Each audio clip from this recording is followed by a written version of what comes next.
Okay, this is the APSTAT Review for Chapter 2. First problem, real estate agent compiled data on the prices for 35 homes in New Jersey. Looks like the data is skewed right. And they have all the data values down there that we might need for this one. One of the homes sold for $350,000. 6 homes sold for more than $350,000. Calculate, interpret the percentile and z-score. So percentile. So there were 35 homes, and 6 of them were more. So 35 minus 6 is 29. So on your calculator, you would do 29 divided by 35. Either hit control enter to get decimal, or put a decimal in there. So we get 82.9 essentially. Okay, so we get 89. So the percentile would be 82.9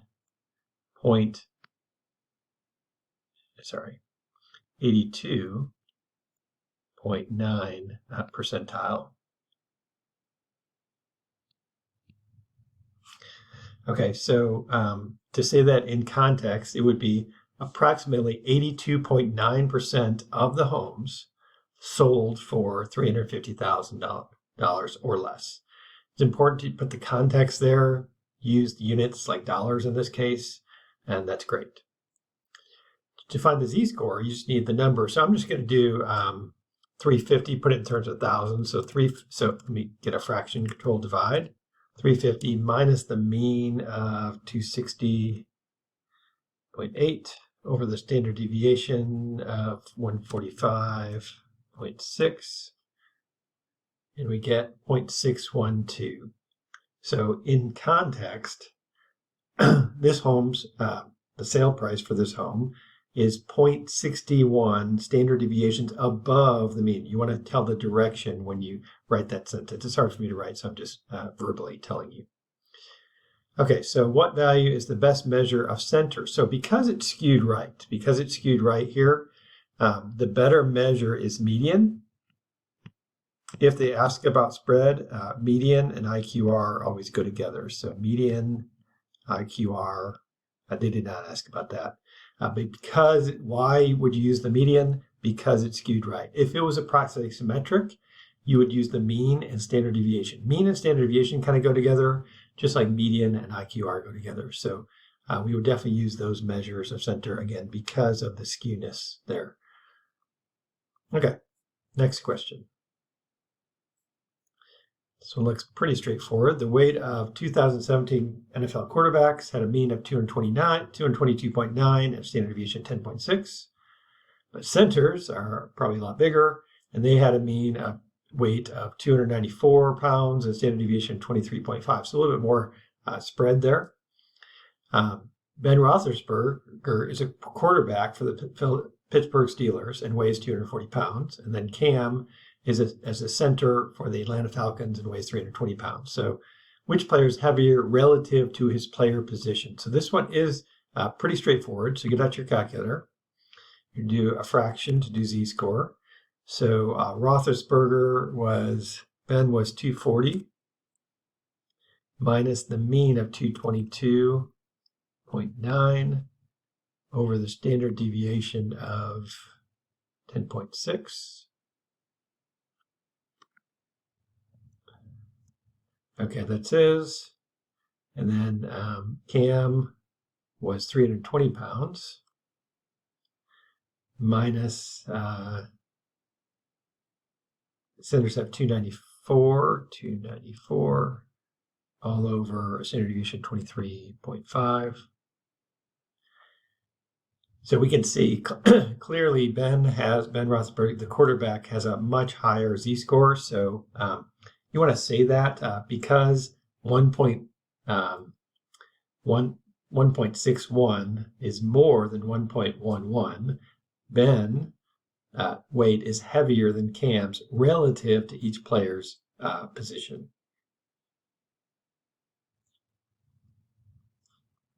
Okay, so now this is the cumulative frequency graph. So what is the median? So we'll just go with median first. So if you look at that and draw across, the median looks to be 4. We'll say that in context in just a second. Interquartile range, so if you go 75, maybe it just looks like 5. So Q3 would be 5 minus 25 would be here. They have the numbers there and everything. 3.5. So that's 1.5 is the IQR. Draw lines on the graph to indicate how you found your answers.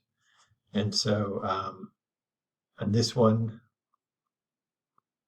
and the interquartile range is 1.5. Now, the answer key has slightly different numbers. If you're close-ish, it's probably okay here. This is reading a graph, so they had 4.7 minus 3.4 and equals 1.3 for the IQR. And they had the median at 3.8 instead of 4 there. So probably a little bit more accurate. I was having trouble drawing straight down there, and so do what you can. But I think both would be right. If I showed my work there, that would be okay. Finally, the second part of that question. So the mean song length is 4.23 minutes, and the standard deviation is 1.38. So it wants to create a mix of 5 seconds of silence between the songs. So he needs to add 5 seconds to the length of each song. So adding 5 to every data value, how will that affect, say, the mean? So the mean is going to add 5, right? So you're going to add 5 to that guy and get your total in your calculator. But adding 5 to this guy is not going to change it. So this is going to be the same. Right, so the mean is going to go up by 5. So the new mean will be 258.8. I'm sorry, wait. Sorry. So this would be, I didn't read the rest of the question. He also wants to express the time in seconds rather than minutes. So he has to do 2 things to this, right? So if you think about the equation, you're taking this value and you're doing 60 times that to convert it, and then you're adding 5 as well.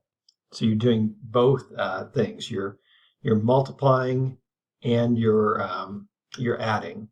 So that's what you would do here. So you just plug that into that equation here. But with this one, the adding is not going to affect. So what it plays, you're going to say 60 times the 1.38 will be your new standard deviation. So at that point, you'll kind of get out your calculator and figure these guys out. So this would be 60 times 4.23 plus 5. That's the new mean in seconds, right? And then standard deviation would be 1.38 times 60. It helps if you read the whole question. I thought it was just going to be one part. It was a little bit trickier than that. So 82.8 seconds would be the new standard deviation. So that changed quite a bit. But adding doesn't change the spread. So a study of elite distance runners found a mean body weight of 63.1 kilograms. I have no idea how much that is, but I'm guessing it's skinny because they're distance runners and they're elite. With a standard deviation of 4.8. Assuming the distribution of weights is approximately normal, make an accurate sketch. So you kind of want to sketch the normal curve here best you can. Dotted lines there. So the mean is 63.1. Oops. 63.1.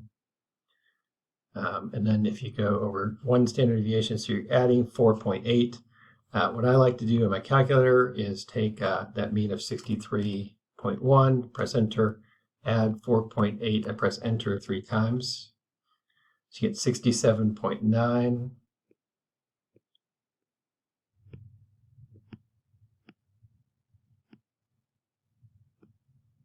That's a 9 there.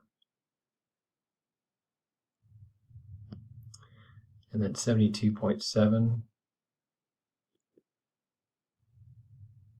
And then 77.5. Boy, this does not write well here.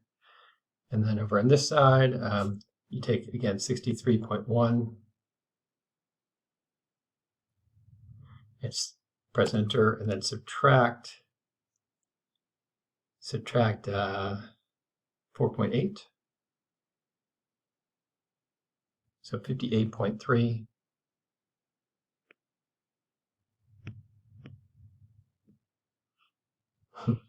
Looks not like that. 53.5.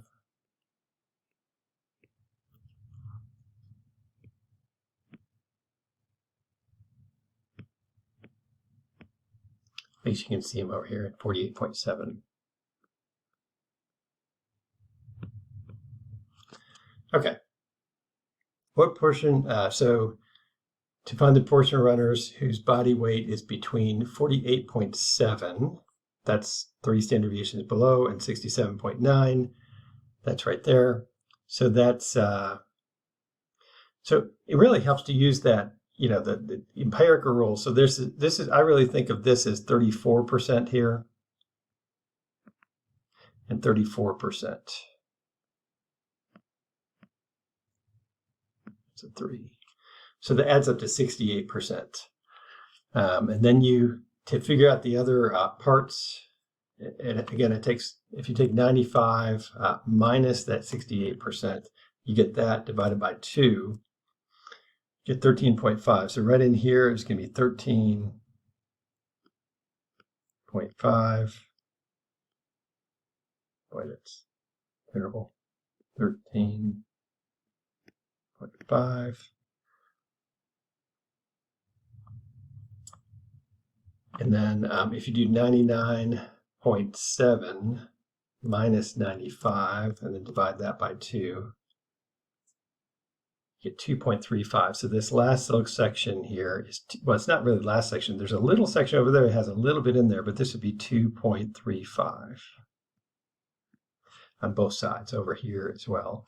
And again, there's like 0.15 off to the very right or very left. So if it goes from this one, it'd be this number plus this number plus this number plus this number, which I think would be 2.35 plus 13.5 plus basically 68, 34, and 34. So 83.85 would be the standard deviations there using the empirical rule. So 60 kilograms is right in here somewhere. So we want below that. So let's go to our calculator here. So menu, kind of shading below that value.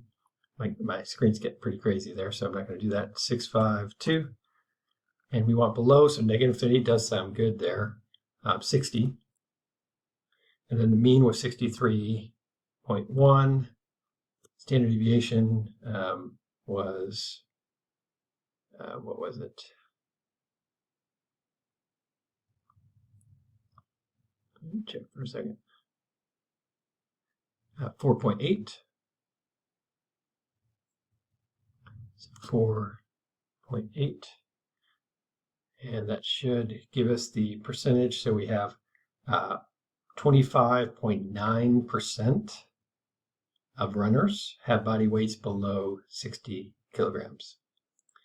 What about above 70? So again, that's somewhere in here, you're at 70 and you're shading above that. So you can go back to your calculator. That's norm CDF, that guy. So menu 652. In this case, 70 is the lowest. Infinity is the highest. So if you hit the pi key and then choose infinity there, and again, your mean is 63.1. And I think it was 4.8, if I remember right. So we have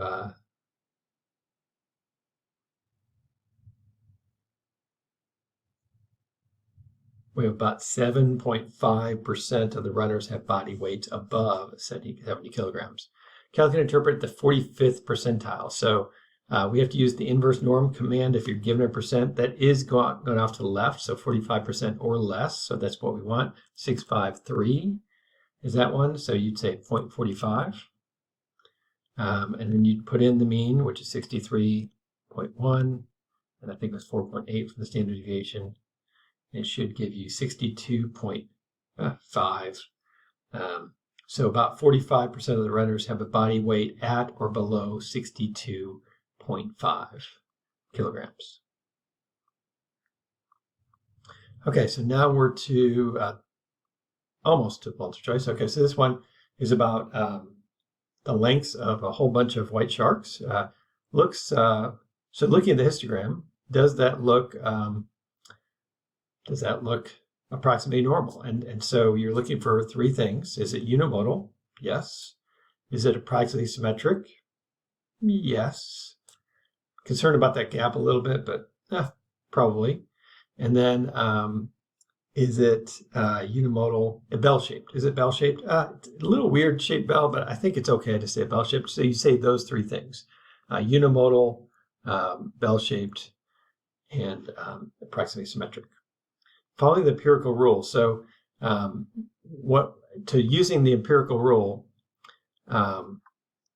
So the empirical rule says 68% of data should be within one standard deviation. So if the mean's here, and you go one standard deviation to each side. So let's get our calculator out to see what that is. So we're going to take the mean of 15.586 plus 2.55. And then I'm going to subtract 2.55.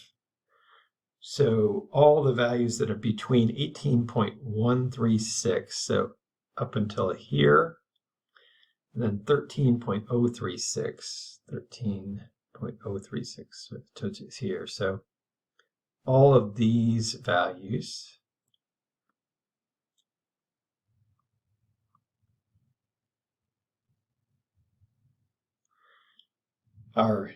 should be, well, they are within one standard deviation of the mean. So we're hoping it's about 68%. So there were 44. So I'm just going to count the ones that are not in there. So 1, 2, 3, 4, 5, 6 below.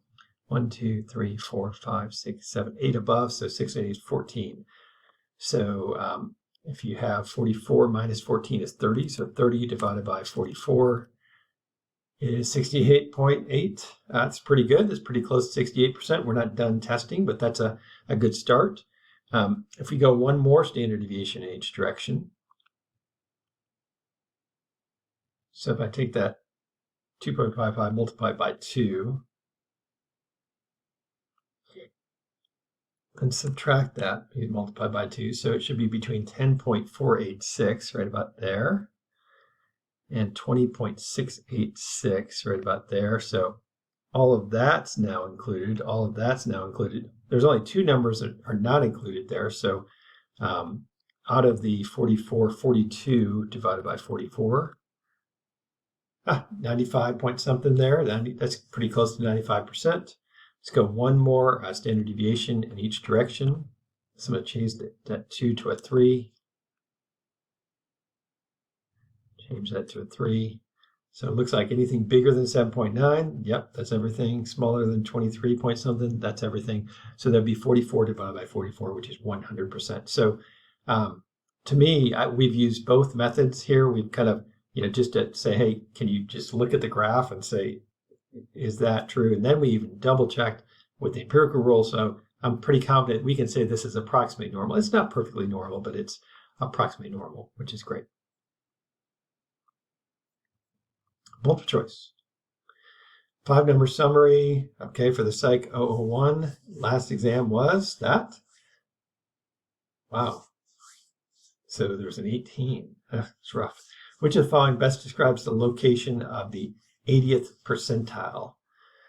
Okay, so 80th percentile. So you got to think about, I even think about the box plot. I just kind of do when I think about this. So Q3 is 75%, right? So 80 percentile would be somewhere in this last fourth, right? Between the max and the Q3. So what are the max and the Q3? 76 and 100, so it's got to be between those two. So it's in that kind of segment there. Again, the median is at the 50th percentile. The Q1 is at 25%. The min is obviously 0%, just like the max is 100%. Here are the exam scores for 14 students. What are the percentile? Whose score was 85. So we want that or below. So all those folks. So all but 3. So it looks like you should get your calculator out and say, what is 11 divided by 14? The decimal, 78.6 percentile. So you could say in context, be sure to do this, like little stuff like 11 out of 14 equals 78.6%. Percentile. You should say percentile, don't say percent. Percentile. So 78.6% of the students in Ms. Novak's statistics class were at or below 85. Okay, so now we have a cumulative graph here for a skee ball birthday party. What are the approximate values for the median and interquartile range? Okay, so again, we're trying to do this best we can when you draw straight lines. I had a little trouble last time. Let's see. Oh, I think that is. So that does look like 70. So right away, I'm like, okay, it's one of those guys. That's pretty good so far. Now, look at the two choices there, 20 and 70. Even me, when I'm not drawing straight lines, I can probably get this one right. Okay, so 75, I don't know, somewhere in there-ish. Go down. 75-ish, I'm just guessing. That's probably not super accurate. 20, so 55-ish. Again, not super accurate there. Was that close enough? Yeah, that's a Q3 minus Q1 be 75 minus 55, so it's got to be D. Show that little bit of work. It's good to show it. Just in case you get it wrong, I might give you partial credit there. You could say 55 or 75 minus 55. Okay. Distribution of household incomes in a small town is strongly skewed to the right. That's pretty true usually. The mean income is 42,000. Standard deviation is 24,000. The Fornoff family's income is 60,000. What is the z-score for the Fornoff's family income? Okay, so let's just get our calculator out. This is pretty straightforward. Again, this formula is on your formula sheet. So you go 60. I'm just going to do 60,000. So I'm just going to put 60 minus the mean of 42 all over the standard deviation of 24,000, all in thousands. Put a decimal or control enter. 0.75, that's positive. It makes sense. Like that's kind of a bad answer there. I mean, Fornoffs are more well off than the typical family here. So 0.75 makes a lot of sense.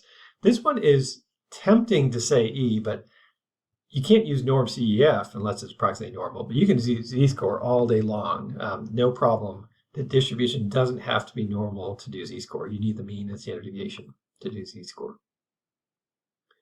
Mr. Reef is planning on buying a new car. He's looking at Ford Escape, which is an SUV, gets 28 miles per gallon, or the Ford Fusion, a midsize sedan, which gets 31 miles per gallon.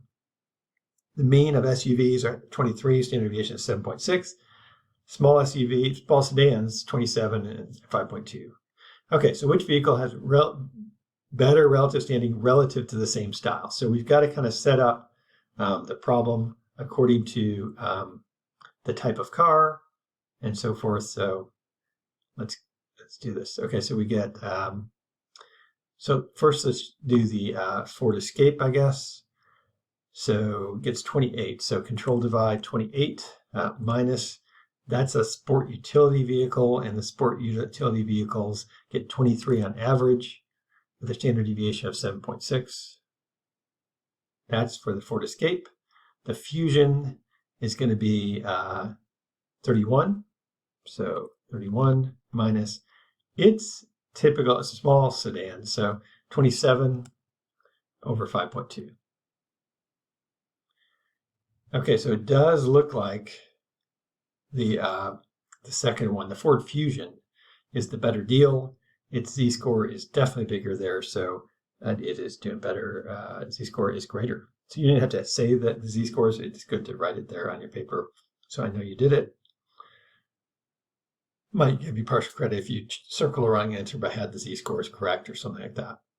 Okay, so you can roughly locate the mean of density curve by I because it's the balance point. So the mean is the balance point. That's where it would balance. That's true. If they ask about median, the median, this would be the median.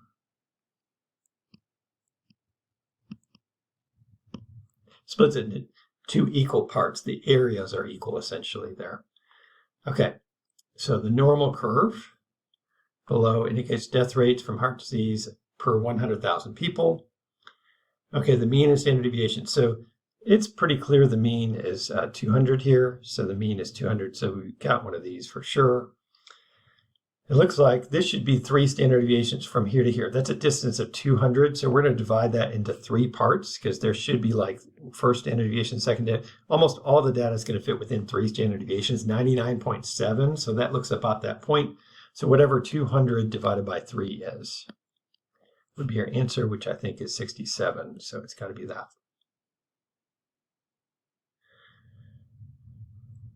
So we got all these 40 pounds of Berg seed, have exactly 40 pounds of seed, but the weight of seeds is approximately normal distributed with a mean of 40 and a standard deviation of 0.25, which is following the best estimate for the 90th percentile. So just draw a normal curve. So 40, 90th percentile, I'm going to go to the right for sure. So 40.25, 40.5. I'm going to write too small again with this, 40.75. Okay, so just estimating, I know there's 2.5% in these last 2 sections. That section, that's 2.35, that's 0.15, so that's 2.5. I really want only 10%, so it's somewhere in here. I don't know where. I'm guessing it's between 40.25 and 40.5. You don't have to guess that exactly. It's just helpful to think about. So I want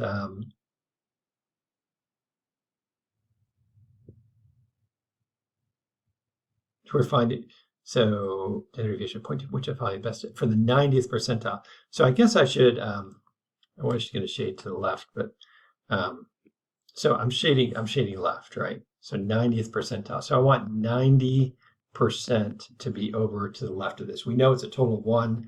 So this looks like that weird command where you work backwards. It's not norm CDF, right? Menu 653, and you're going to go 0.9, put in the mean of 40, standard deviation of 0.25, and it should calculate 40.3. That looks about right. I knew it was going to be between 40.25 and 40.5, so 40.3 for 13. It's a good idea if you do, are you taking a test and this was like a free response, you don't have to do this multiple choice, but it's not bad for me. You might get some partial credit, okay, if you get it wrong, but inverse norm, you would put the 3 numbers 0.9, 40, and 0.25. Just get in this habit, and then say what these are. This is area, that's the 0.9. This is the mean, and this is the standard deviation. So I'm just trying to put SD there for standard deviation. I'm having trouble writing with my pen there. Okay. But you get the idea. Make sure when you write your calculator, just get in the habit when you're writing calculator commands, just label what those things are. Okay, this one, company produces ceramic floor tiles that are exposed. They're supposed to have a surface area of 16, but because manufacturing is what it is, it's not always that. So it has a mean of 16.1 and a standard deviation of 0.2. So you've got this kind of curve here. You've got 16.1, less than 16. So I'm just going to go 1 out here. So 15.9 be 1 standard deviation below. So it's going to be somewhere in there, roughly 16, and we're shading to the left, less than, closest to what value. So let's get our calculator out. So we're going to norm CDF this guy. So menu 652, negative infinity looks good, all the way up to 16. The mean is 16, standard deviation is 0.25. No, it's 0.2. That was the other one. And it should be, wait, something's wrong. I think the mean was 16.1. I just mistyped that. Sorry about that. So 16.1 is in the middle. So 0.308.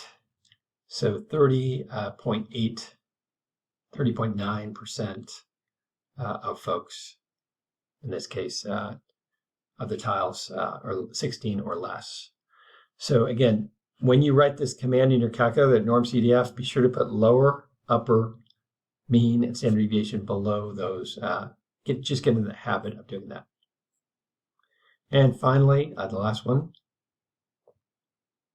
the area under the standard normal curve. So this is standard normal curve. So this is kind of like a z-score thing. So this is 0, always 1, -1, negative, or positive 2, -2, so forth. 3 out here, -3 out there as you go towards the very ends. Okay, 1.1, so right in here, and we want that or below. So all of this is shaded. So get your calculator out, and you go norm CDF, so menu 652. Negative infinity is good. Nice part is you just have to put 1.1 here. And it defaults to z-scores, which is 0 and 1 always. We say OK, and it's 86.4%. Again, if you're taking this on a free response section, make sure you write the calculator command, and below those values, negative infinity, you put lower, 1, you put upper, 1.1, you put upper, 0 be the mean, and standard deviation would be 1 there. So just kind of label those values. Great, that's the review.